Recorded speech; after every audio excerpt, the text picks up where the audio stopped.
ছাদ বাগানের শাক দিয়ে আজকে তৈরি করে দেখাবো পাকোড়া। দেখেন আমার ছাদ বাগানটা কত সুন্দর এবং কত সুন্দর শাক হয়েছে। তো সবাই কেমন আছেন? আশা করি সবাই ভালো আছেন। সবাইকে আমার 3 মিনিটস কুকিংয়ে স্বাগতম।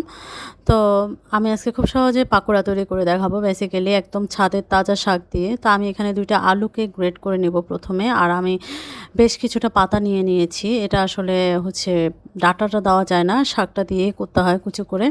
তো আমি এটাকে আলুগুলোকে একদমই গ্রেটার যেটা একদম চিকন ছেঁচড় ওটা দিয়ে আমি সব 2 টা আলু গ্রেট করে নিয়েছি। গ্রেট করার পর আলুগুলোকে আমি নর্মাল ফ্রেশ পানি দিয়ে এটাকে আমি ধুয়ে নিব।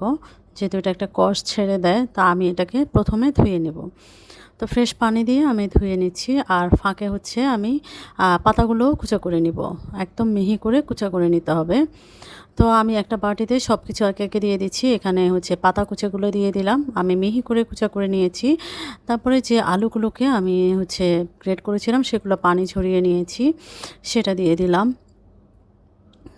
তারপরে হচ্ছে এখানে আমি 1 কাপের মতো পেঁয়াজ কুচি দিয়ে দিচ্ছি।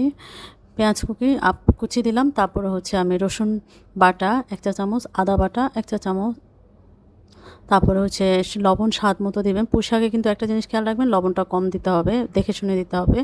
আর আমি হলুদ গুঁড়ো, মরিচ গুঁড়ো 1 চা চামচ করে দিয়েছি। মানে 1 চা চামচ না, মরিচটা 1 চা চামচ, হলুদটা হাফ চা চামচ। আর এখানে আমি হচ্ছে গোলমরিচ গুঁড়া দিয়ে দিলাম 1 চিমটি। আর বেসন দিয়ে দিচ্ছি আমি এখানে 1.25 কাপ। আর হচ্ছে ডিম দিয়ে দিলাম একটা। এই সব উপকরণকে আমি একসাথে মিক্সড করে নেব। এখানে আসলে পানি দেওয়ার কোনো দরকার নেই।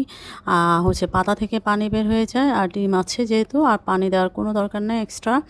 আর লবণটা সবসময় পুঁই শাকে আপনারা দেখে থাকবেন যে যারা যদি প্রথমে যদি দিয়ে থাকেন যে ভাজির সময়ও, তাহলে কিন্তু পরিমাণ অনুযায়ী যদি দেন তাহলে কিন্তু বেশি হয়ে যাবে। তো এটা সবসময় নিয়ম হলো পুঁই শাকে লবণ দেওয়ার সময় সাবধানতা হচ্ছে অল্প পরিমাণে দেওয়া, প্লাস আবার হচ্ছে যদি শাক ভাজার ক্ষেত্রে হয় সেক্ষেত্রে হচ্ছে শেষে দেওয়া।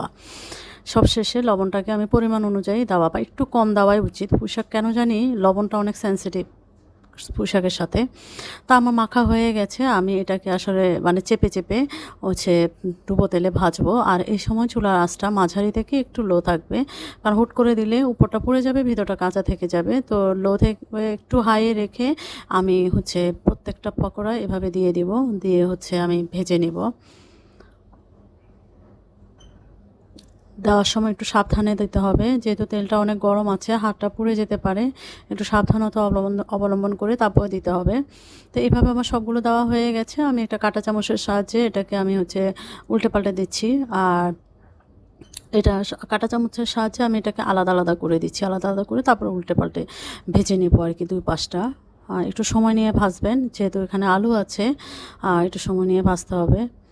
তো এই পাকোড়াটা এভাবে করলে এত মজা লাগে। আর যেহেতু এটা ছাদের একদম ফ্রেশ শাক, তাহলে তার কোনো কথাই নেই।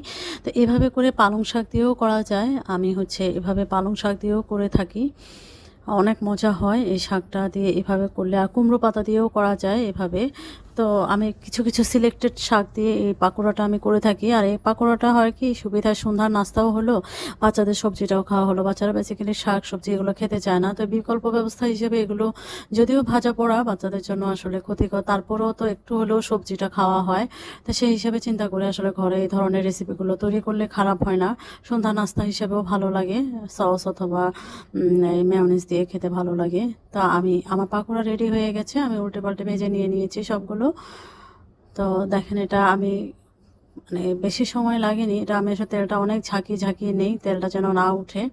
উঠানোর সময় সবসময় খেয়াল রাখবেন যে তেলটা যেন চুলাটা একটু হাই করে তারপর উঠাবেন, কারণ তেলটা যেন সরে যায়। তা আমি সবগুলো পাকোড়া রেডি করে ফেলেছি, এখন শুধু সার্ভ করব।